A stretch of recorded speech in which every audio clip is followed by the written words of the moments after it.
Broadcast is now starting. All attendees are in listen-only mode.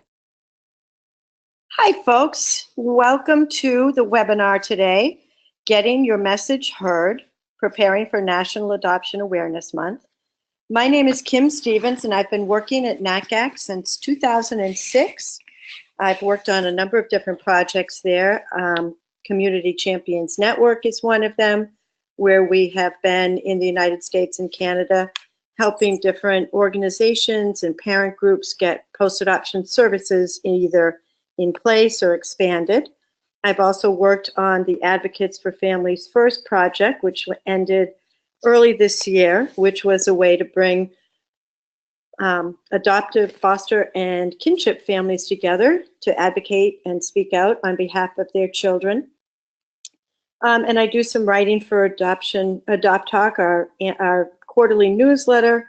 I work on some Adopt US Kids projects and do some work with the Adoption Council of Ontario and with the Adoption Council of Canada. And very happy to have you here with me today. So let's begin.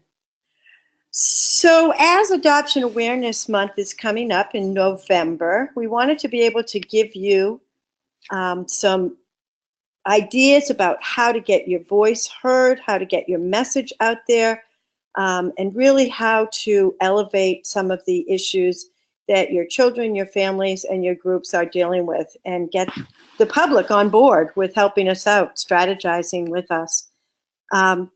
One thing to think about in terms of media and in terms especially of feel-good stories, you know, not those breaking news stories, is that now is the time to get your foot in the door. Now is the time to connect with TV broadcasters, to connect with media, print folks, anywhere that there is going to be information shared. You want to get your foot in the door ahead of time, because when they're not doing breaking news, they're really preparing for their stories in advance. Most places are aware of the fact of Adoption Awareness Month now, but you want to make sure that they're aware of your information and your group. You want to be able to rally your network and get folks, if you need to really work on it to get somebody to cover you, maybe you need to have a few folks make the same phone call or make the same ask.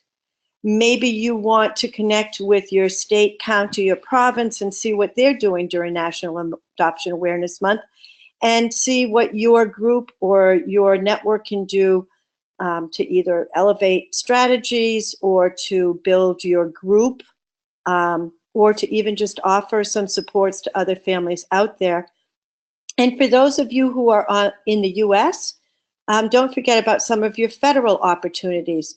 You know, all news, all advocacy starts local, but there's also some federal opportunities, one of which, I see now that people cannot see what's on my screen. I am not sure why that is. And let's see if I can fix that.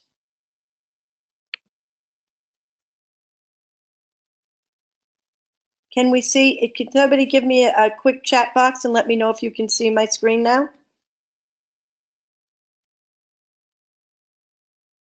We're good, great. I apologize for that. So one of the US opportunities is to be involved in the Voice for Adoption Portrait Project. Skylar Baber is the person who you would connect with, and his email address is director@voice-for-adoption. His telephone number 202-210-8118. And what this project does is each of the senators and reps is invited to hear about families in their district who have adopted. I've been involved in this in the past, both with helping them put it together, but also with having my family featured. You can get in touch with Skylar, find out if he has a family from your state or county, and if not, you can volunteer to be part of that project. What the project does, again, is to elevate the needs and the strengths of adoptive families in order to help legislators be making the right decisions as they're making decisions on behalf of children in care and families who have adopted. Before you get out there and share your message, though, there's a few things that you're going to want to do. The very first thing is you need to decide on what your purpose is. And when I give you advice, let me tell you that probably 99% of the advice that I give you is because I have made a mistake doing it the wrong way first. Errors are the best way to learn things very quickly. So if you have more than one purpose and you try to share more than one purpose at a time, you're probably going to dilute all of them. So you really want to hone in on what it is that you're wanting to communicate and how you're going to communicate that. So that being said, is your purpose to do advocacy? Are you speaking up on behalf of post-adoption services, post-placement services that are needed? Are you speaking out on the fact that children who have trauma have different needs than children who have been raised traditionally? Are you speaking out on behalf of child welfare reform? Those are some of the advocacy issues you might be trying to elevate during November. Maybe your point is to recruit. You could be recruiting additional resource families. You could be recruiting additional families and youth to be part of your networks. But recruitment is certainly a very big piece. It may just be that you want to raise the public's understanding, the community's understanding and awareness of foster, adopted, and kinship families, who they are, their strengths, some of the needs that they may have, and how the community can be supportive. You may be wanting to provide some resources, some support resources out there in the community, whether it's getting a really great article printed that can help families as they move forward, or whether it's alerting folks to different activities and resources and services that are in the community. And finally, one of the most important things that we do when we get our message out there is we really normalize foster care, adoption, and kinship care for folks. Many people have misconceptions about who our families are and who our children are, and we really want them to understand that we're just normal folks like them. Think about your venues and think about your audiences. The venues are almost limitless. I have listed a few here. I can tell you that certainly to get into your local community newspaper or your community television, it's going to be a lot easier, a simpler process than getting into the national or the state or provincial news. The other nice thing about local news, whether it's print or air or radio, is that they are much more attuned to feel-good, positive stories. So you're going to have a better opportunity to put something out there that's positive rather than sensationalized. You may want to host a state house or a parliament event. You may want to be part of an adoption finalization event. Certainly if you are a support group that has resources and networking options for families, it's a great place to be as a new family is coming together, to be there maybe at an information table and say, hey, if you need a hand, if you need an ear, if you need some advice or someone to just be there for you, we are here. You also want to think about who are your audiences, and I've listed again a number of different audiences. What I want to say to you is you need to know your audience. You do need to make it personal. That is what's going to catch people, but different audiences are going to be paying attention to you for different reasons, and you want to be able to speak to them and answer the question for them, what's in it for me? That being said, we know that legislators want data and they want solutions. They don't want to have you call them up and say, you know, Senator or Minister so-and-so, here's an issue. We have a serious issue going on. Their very first question is going to be, what's the solution to that issue? So make sure that you have a solution in mind. Make sure that you can answer facts and data about their jurisdiction. They're not really concerned with anybody else's jurisdiction because, after all, they're elected officials and they want to be able to answer to their constituents. If you're trying to connect with your child welfare folks, whether they are public or private, they are going to want to hear about what can you offer them in terms of recruiting new families and helping them to sustain and hold on to the families that they have. The families that are already formed out there are going to want support and strategies, and your potential resource families are going to need some hope and some inspiration. Your messages are going to be counteracting whatever false information they may have heard before, and are going to let them know that really and truly they may have a role to play. And for the public, they just want to be interested in what you have to say. So you want to have a hook, you want to grab them, and you want to make them think, this is something that I should care about.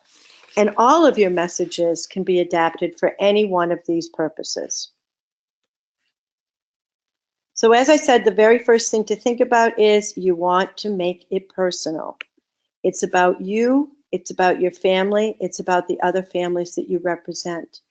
When you think about making it personal, though, please be sure, whether it's your own family and children or whether it's other families that you represent, that you have their permission to share whatever you're sharing, and that in fact you only share what they've given you permission for. You want your audience to understand that every single child matters, that every single child deserves to have a family to grow up and grow old in. That you want them to think about any child as though it were their own, and that they should be doing for any child what they would want done for their own child or for some child that they care about. You want to, again, think about what's the purpose and know that a positive message is going to grab their attention. It's going to make people engage. If there is an issue, though, negative consequences can sometimes drive action. So think about that balance between positive information, negative information. What's your purpose? Where are you going with that? And if folks have some particular questions about what that looks like, I'm certainly happy to answer them offline by email or by phone later. And really, at the end of the day, what matters the most is what your results are. If you don't have the results, then you want to reevaluate and see if there's another way to come at your messaging. As you develop the messages, and again, I would encourage you to do this in collaboration with the other families, the other advocates, the other youth that you're working alongside of. So meet together, talk about these things, define what your goals are, define who the best audience is to meet those goals. You have to appeal to your audience's set of values. Why should they care about this? How do you make it matter to them? You want to make sure that you have some solutions and that your solutions are workable. You want to address the urgency of the problem. And when you think about the urgency of the problem, you really want to get folks thinking about what time is like for children. So I can tell you for myself as a 60-something-year-old, I'll tell you what, it feels like every day, every month, every year just flies by. And time can get away from me. However, for a child who is in care, or a child who is in a family but struggling with issues that they are not able to resolve and that they need help with, every day that is difficult can feel endless and painful. And so we want people to understand that solutions for children cannot be delayed. Solutions for children need to happen now, because the consequence of not implementing the solution now is that the problems can often get worse. The challenges can often get deeper. So it's very important to get folks to understand why they need to act and why they need to act now. You need to give people something to do, something that engages them. And it can be across a continuum. And I really encourage you, when you think about those solutions, for whatever message you're sending out there, to really think about those solutions across a continuum. I'm going to give you an example of how not to do it, and then an example of how to do it. Many years ago in the state that I was working in at the time, there was a fantastic, fantastic ad campaign that came out during National Adoption Awareness Month in November. And during this ad campaign, they had a number of real life foster alum, adopted youth, and foster youth that were still in care, who were so engaging, talking about what youth need, all the different ways that people can be committed and to be connected and to make a difference and to take some action. And there was a laundry list of things that they gave people to do. There was 1-800 number that people could call after seeing this ad, and the ad was fantastic. So they got 10,000 calls, an incredible response. Unfortunately, although the ad said that there were a number of things that people could do, when people called that 800 number, the only folks that got an actual response were those folks that expressed interest in being a foster or an adoptive parent. And all of the other probably 9,948 people that did not want to make that commitment were lost, when they could have been mentors, they could have been employers, they could have been peer support network, they could have done a million different things. On the other hand, there's an organization that I do some work with and I'm very impressed with, very fond of in Minnesota, called Ampersand Families. And they also look for families for teenagers at risk of aging out of care without a family. They, in fact, have the same laundry list of things that people can do to get involved. But when people call them, they actually connect those folks to the item that they're interested in.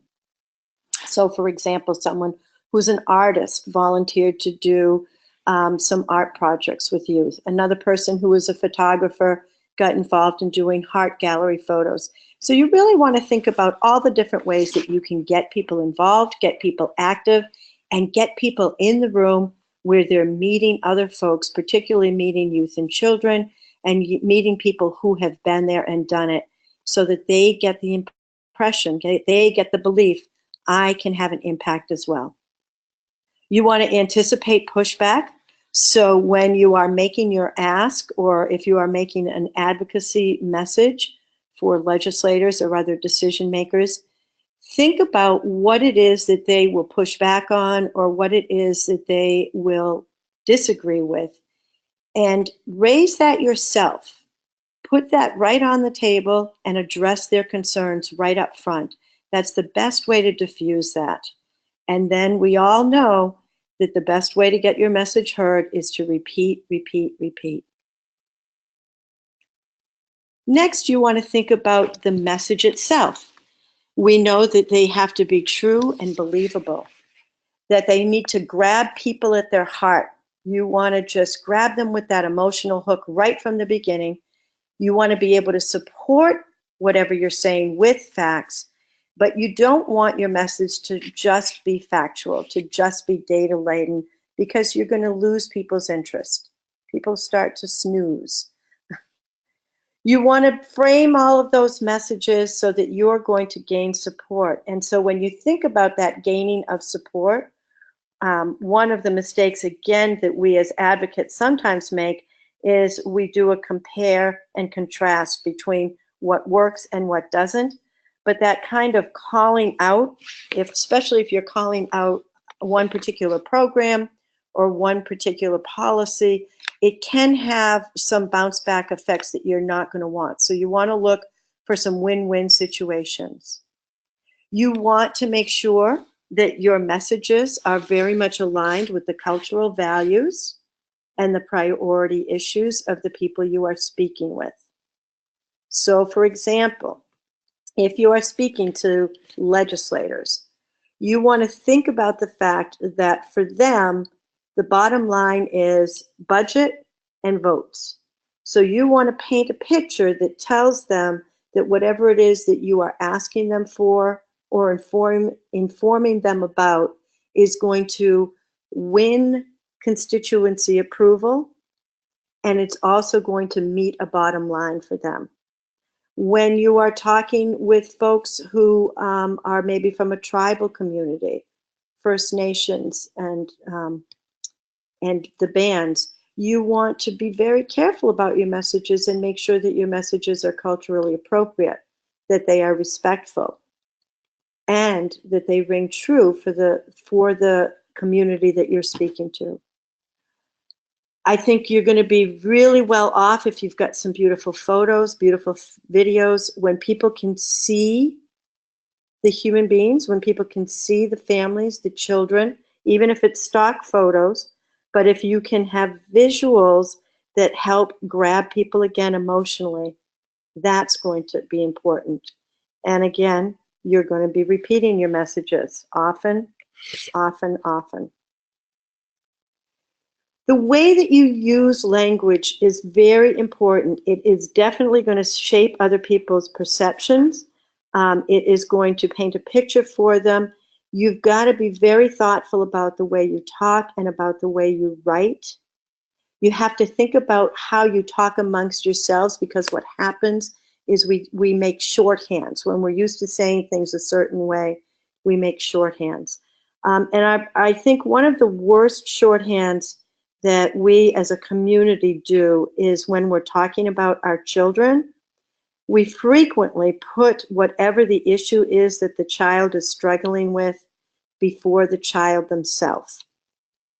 I've heard people refer to their rad kid. I've heard people refer to their LD kid, their learning disabled kid. I've heard, and not just families, not just parents, but systems as well, that they take whatever the issue is and they put it before the person. You don't want to do that for several reasons. For one thing, it depersonalizes. But for another thing, that kind of shorthand, sort of unintentionally and certainly subconsciously, I think, gives folks some kind of permission to marginalize our children as well. It gives them permission to put them into these boxes that we don't want them put in. And then finally, when you're thinking about your messaging, you really want to think about having a unified voice. When there's a unified voice, you're going to lend power to your message. And again, I like to think of examples that will help you understand what I mean by that unified voice. Several years ago, back actually in the early 1990s, in Massachusetts, there were a number of folks, both within the Department of Social Services and also within the mental health world, that were pushing the state to start funding post-adoption services. And the state pushed back, pushed back, pushed back. And then finally in 1997, what happened was young people who had been adopted, their families, mental health clinicians, and social workers all got together and in a unified voice went to the legislature and said, as one, we are asking you to consider funding a program that can help our families. When that happened, the funding went through that year. So after years of individual groups trying to lobby or trying to educate or trying to ask for the funding and the support and getting nowhere, they finally succeeded in what looked like an overnight success because they brought the many voices together. Some of this stuff, you'll see at the end, we have a link to go to the NACAC website where you can get even more in-depth information. But I want to share with you a few of the messaging pieces that we've developed over time. So the very first one is the idea of always putting children first. Even if you're talking about a family support need, you want to talk about it in terms of what the child needs, not what the family needs.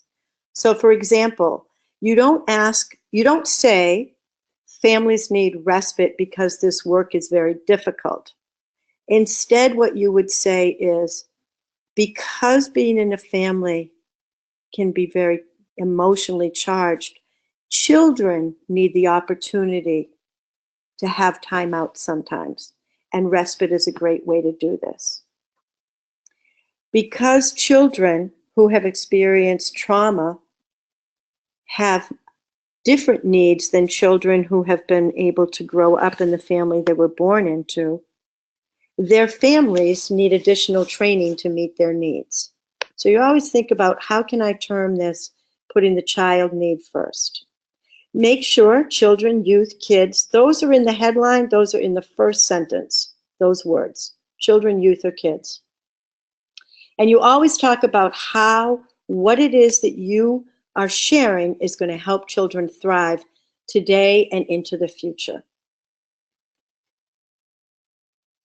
You want to use people first language as well. Like I said, you don't talk about a diagnosis in front of a person. You talk about, my daughter Susie has a trauma history that has made it difficult for her to be really connected to our family. So I would know when I hear that you likely have a daughter that has attachment disorder along a continuum, perhaps.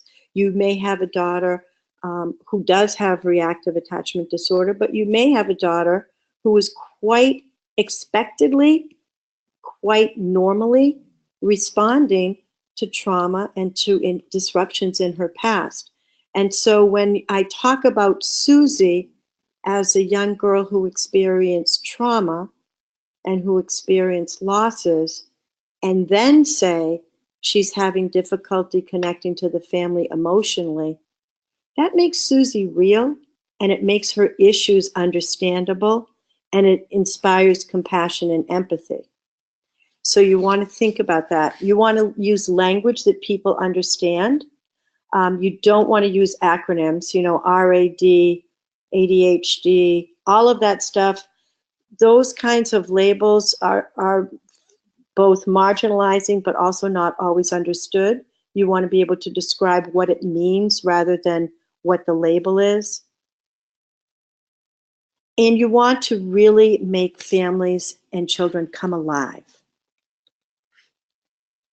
You want to think about your messages in terms of being positive.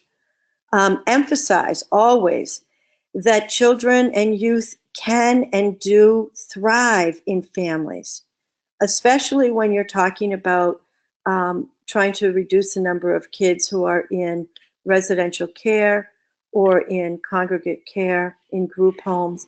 You talk about the children and the families that you know where children are thriving, where children with really any kind of a need can thrive in a family when the family has the right supports and the right resources. You want to avoid putting down other types of families or other types of placement situations. Again, when you put down somebody or when you are negative about one group, it's not going to help your message. It's only going to split people apart. So what you want to do is elevate what it is that you are hoping for without putting down or negating some other type of a process or an approach. You want to emphasize the kinds of supports and services that can help children and youth heal. And you want to highlight those successes, particularly when you're talking about wanting a system or a jurisdiction or a program to do something differently than what they're doing. I want to encourage you to find that little nook where things are going just right. If you're talking about, so for example, if you're talking about improving the way that social workers, ongoing social workers are doing their job, you want to find and highlight that social worker that is doing a phenomenal job. And you want to elevate, you want to thank, you want to congratulate the social worker that's doing that phenomenal job. And then you want to highlight the pieces of what that person is doing that make them so successful. And you want to highlight how other systems can do similar things. I hope that makes sense for folks. You want to help people understand that we're talking about the kids that they know, the kids that they care about. If I am meeting with somebody, especially if I'm meeting with a legislator or an administrator, so anybody that's in a position that can make a decision about something or make something happen, As soon as I walk in their room, I'm going to look around for pictures. Folks in those positions almost always have pictures of family, whether it's nieces and nephews or children and grandchildren. They have pictures of families. I look for those pictures, I point them out, I ask them a question about it, I get them thinking about the children that they already know and love. Because once I've done that, I can make the connection between the children they know and love and the children I know and love and want them to care about. When we're talking about children who have serious disabilities or other challenges, you want to emphasize again that they're also just kids, that they want to have access and availability of the same kinds of things that the children of the people I'm talking to have access to. We want to make sure that all kids have those access pieces. And we want to use pictures and words that can tell those stories.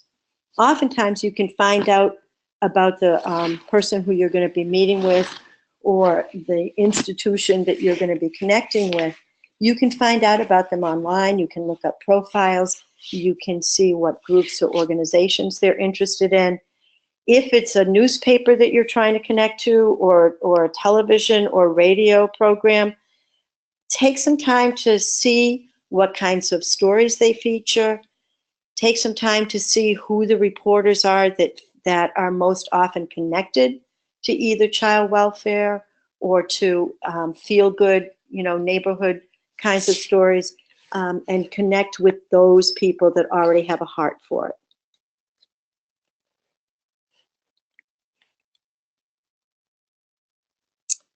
Before we go on, I just want to take a moment, see if folks have questions or if there's anything in the chat. If you have some questions, it's a good time to ask them. You can you type them into the box on the side of your panel there, and you can either send them privately or you can send them to everybody. I don't see any right now, so I'm going to move on. So here are some of the successful messaging sound bites that we've used in the past. And again, you'll see at the end and in your handout, I've got a handout that you can download that has this entire PowerPoint with some of those links and connections right on it. But these are some great sound bites that you can use, or some jumping off places. Every child and youth has the right to a lifelong family. We all want what's best for children, and we know that children and youth do best in families. We know that family placements can result in permanency for children. We know that too many children are placed in group care instead of families, and especially around this piece with group care, neither myself nor NACAC nor really any thoughtful advocate believes that there is no place for group care, that there is no place for either hospitalization or intensive residential care. But what we do know and what we do believe is that there are far too many children who are in those kinds of settings, not because of an emotional, behavioral, physical need that the child has, but because our system does not have enough families or does not believe it has enough families, and does not know what else to do. So it sometimes becomes a fallback position. So for some of these more complex issues, I really do encourage you to either go to the website to see more of the discussion around them, or to get in touch with me, and I'm happy to share more data and more information. But yes, in fact, sometimes children do need to be placed outside of families for a limited period of time to address particular needs. But what we're talking about are kids who are either placed in group care because we don't have another option that we can think of, or because they do need the extra support that they would receive in that setting, but then the connection back to community doesn't happen, so they stay too long. We know that many people are going to be excited to hear that when children and family and youth are in families, we save the government money, we save other kinds of funds. And we also know that there are laws, statutes, policies, and procedures that can back up the messages that we're trying to share.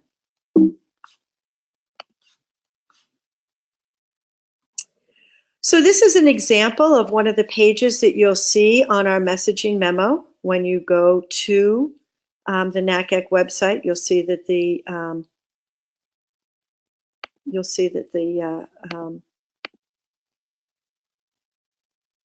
the web address is right here below.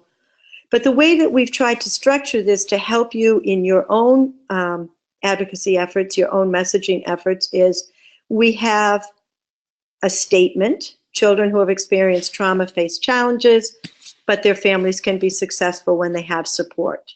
And that's sort of an opening statement for providing post-placement services, for making sure that the services are adequate. So the talking points come next. Talking about supporting the families helps the children to heal from past traumas and keeps families together. The lack of support may make caregivers feel that they can't meet the children's needs. And the fact that parents, kin, foster, and adoptive parents need information and support to help them address those needs. Then we have research and data that comes after that that can back up the talking points, because often you're going to be asked for research and data to back up your talking points. So here we have a few pieces of data of research that we have added. When you go to this website, you'll see the footnotes that cite where the research comes from, and that adds information about things like this data point. 40% of families who leave foster parenting do so primarily because of inadequate agency support. So that data point on its own is a fantastic piece of information if your strategy is to work with your agency to say, if you can connect our support network with the families who you are placing children with, we can help you in this support arena. We understand that perhaps the agency doesn't have the capacity to do the kind of support that's needed for families, but by the way, we are here and we can help you. And by the way, there's funding that comes to the state or to the county that can help support you letting us do that job with you. So I'm happy to talk with anybody more about that. Working with the media. So again, this is work that you want to do up front. You want not to find yourself in a position at the very last minute to try to scramble and find someone who's going to pay attention to your story. So you want to develop your list of media contacts. And like I said, one of the best ways to do that is to take a look at your state and provincial newspapers, as well as your local newspapers. Check out the bylines. See who's doing columns, and see those op-ed columns and those opinion pieces. People will talk a lot about the emotional issues that we're wanting to elevate. See who it is that's doing that at your newspaper. Also look at the front page news and at the local news and see which one of the reporters is most frequently writing about child welfare issues, about family and children issues, maybe about mental health, maybe about just trauma itself. Those are the people that you want on your list of media contacts. Watch your local news shows. Who is it that does the feel-good piece that happens at the end of the show? You're going to build relationships with those folks. So once you have your list of media contacts, I really encourage you to shoot off an email, make a phone call, send a text, however it goes. But say to folks, we're out here. This is what we do. If you're looking for stories or if you're looking for resources around these items, and give them the bullet point things about what you can speak to, we're here for you. And then, in anticipation for Adoption Awareness Month, you want to offer a variety of different kinds of stories. You could offer them stories about families who have successfully fostered, adopted, or provided guardianship, kinship care for children, and what a difference it's made in that family's life. You may want to offer a story about a new support service that's out there or a new program that your group is offering. You may want to offer a story about sort of what the potential is for young people who are in care, and maybe what happens for them if they do not find a permanent family. You need to have a hook, and you can oftentimes make connections to other news that's happening. You know, with especially here in the States right now, with the number of different hurricanes and tropical storms that have really devastated areas, I've seen a lot of pieces that have come out that are connecting to that news. You know, so a variety of different things. People that have been writing about the trauma that happens after some kind of a national disaster or natural disaster. People who are offering up different types of services. So just take a look and see what's happening and see how you can build on that. You want to have a unique voice, something that nobody else can offer. And you want to, in advance, again, you want to identify the folks in your network who would be good media spokespeople. And to be a good media spokesperson, there's a few things that you need to bear in mind. You need, number one, to be able to be succinct, to be on point, to not be distracted, and hopefully to not use things like I just did. A media spokesperson also needs to be able to speak on behalf of more than just their own experience. If you have somebody that is going to only hone in on that one experience, you may miss opportunities for something bigger. And you want folks that are comfortable, that are not afraid, and that are able and willing to respond quickly. When you're trying to reach out to the media, try to make your calls between 10 a.m. and 2 p.m. That keeps in mind the kinds of deadlines that they have when they're scrambling early in the day or later in the afternoon to get to the early news or the late news. If you have a phone call, if you receive a phone call from someone in the press, radio, print, or television media, you want to return that call immediately. Let them know that you received their call. If you can answer their questions, you do so. If you don't have the answers that they need, you get back to them and say to them, I'm researching what it is that you're asking about. I will be back to you as soon as I can. And make sure you ask them what their time frame is so that you can be back to them in time. You want to speak in sound bites. If you notice politicians, doesn't matter what the question is that they're asked, the answer that they give is the information that they want remembered. So don't be distracted by questions that are not what you want to be talking about. Find a way to always answer with the information that you want to get out there. Obviously, you don't want to make up answers, but don't feel pressured into making up answers or giving quick answers off the cuff. When you have the ability and when you can, tell a reporter, tell anybody that's a legislator, no matter who's asking you the question, when you can say to them, I'd like to find out more about that and get back to you, that gives you an opportunity to have a second shot at it. And it also shows that you are someone that they can rely on as a resource. And finally, when you are doing any kind of media outreach, never assume that you're off record. I have had incidents that were very uncomfortable having said this is off the record, and then it turned out not to be. So always assume that anything that you say may be repeated. I also want to talk to you briefly about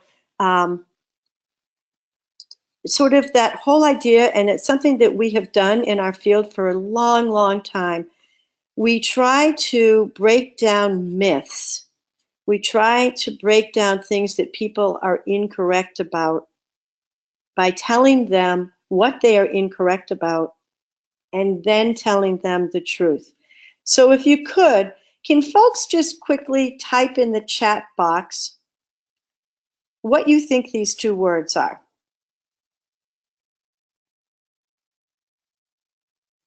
I'm going to give you a couple minutes or a minute or so to type it in the chat box and hit send, and let's see what folks say these two words are.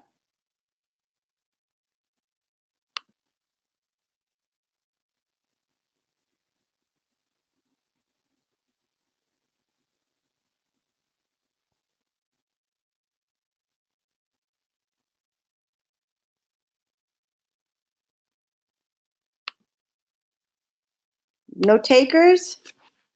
Everybody shy? Well, I'm guessing that had you typed it in, you might have thought it said foster parent. But it doesn't. It says nothing, actually.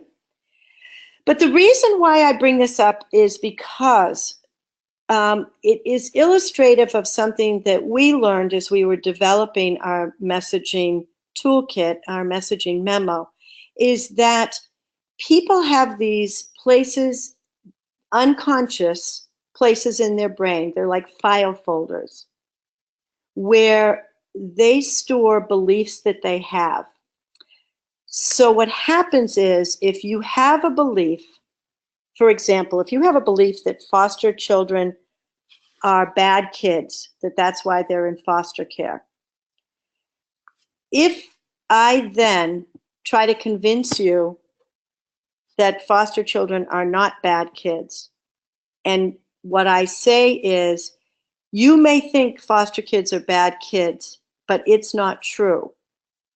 What's going to happen with that person who does believe that is that they are going to stop consciously hearing me once I have said the thing that they already believe. That myth, foster children are bad kids, is going to go into their file folder of things I believe, and they're going to tune out to the rest that I have to say. And so what we've learned is that we need to start with what it is that we want them to believe, and not reinforce a myth or a misconception by even raising it in the first place. So I've been recently working on a piece for Adopt US Kids to help folks that are first thinking about foster care and adoption understand who the children are. And one of the items in our presentation, in our e-learning presentation, is a clothesline where they hang reasons why children come into care on a clothesline. And then once they've done that, the percentages of why children come into care pop up. And it turns out that 73% of children who come into foster care because of neglect. So rather than even talk about the myth of children come into care because they're bad kids, I'm going to start with the fact that kids come into foster care because of neglect. And so what that does is it realigns people's understanding, number one, of who the children are. Oh my gosh, these children haven't been cared for. I didn't realize that. But number two, it also diffuses some of the I guess I'm sorry, I can't think of the word. It diffuses some of the really negative thoughts that the general public has about the parent as well. Many people think that all the kids that are in foster care are either bad kids or that their birth parent sexually or physically abused them. Well, it turns out no, they just weren't able to meet their needs. And that can be for a variety of reasons. But again, it's really helpful to diffuse some of those polarizing views about both the children and about their families that they come from. So I want to share with you, these are some of the resources that we have. This is my email address. I welcome you, encourage you to get in touch with me directly if you have some questions, if you have some ideas, if you need some sort of one-on-one assistance. This website here is the entire How to Advocate Messaging Strategies piece that we have. NACAC.org has all kinds of other resources for you. I encourage you to go to our brand new webpage. We have just recently revamped our webpage. We've got all kinds of wonderful resources, and I think it's much easier to navigate.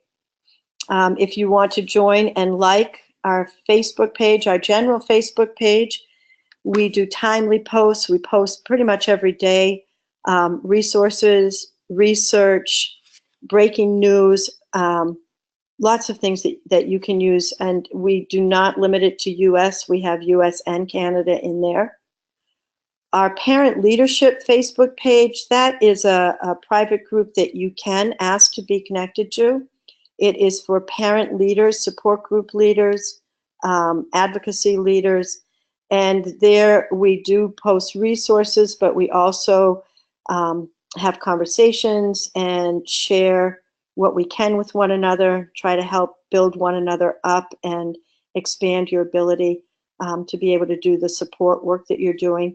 And finally, our NACAC Youth Empowerment Facebook page, again, is a private page that you can ask to be connected to, and that is for our young adult leaders, foster, adopt, alum, and kinship youth who have been working with us to elevate advocacy messages and public awareness from the point of the youth. So adults are also welcome to join that page if they are connected to youth empowerment, youth advocacy, and youth networks. I see that we have about 8 minutes left. I also want to acknowledge that people are busy, have lots of other things to do. I'm going to give you a couple of minutes if folks have any questions, have any comments.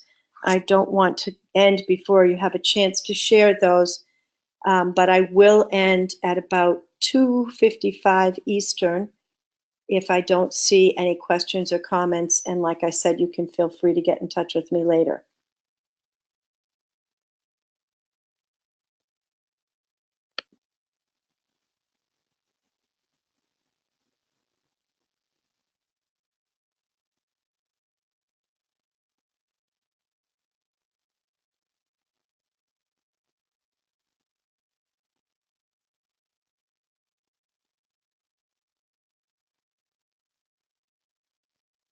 Oh, I also want to let you know that the webinar has been recorded. So I know that there were a number of people that had registered and were not able to attend.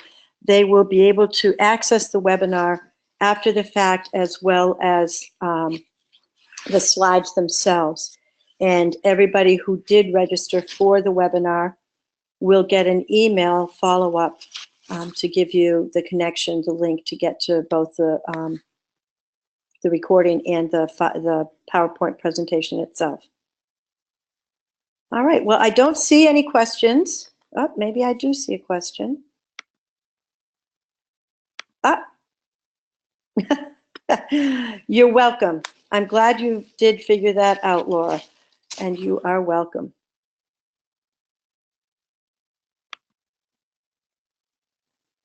All right. Well, thank you all. I hope you have a wonderful rest of your day and a lovely weekend. And I will be sure to be checking my email in case there's some follow-up that people need. And I want to thank you all for being part of this presentation this afternoon. Go forth and do good things on behalf of your families and your youth.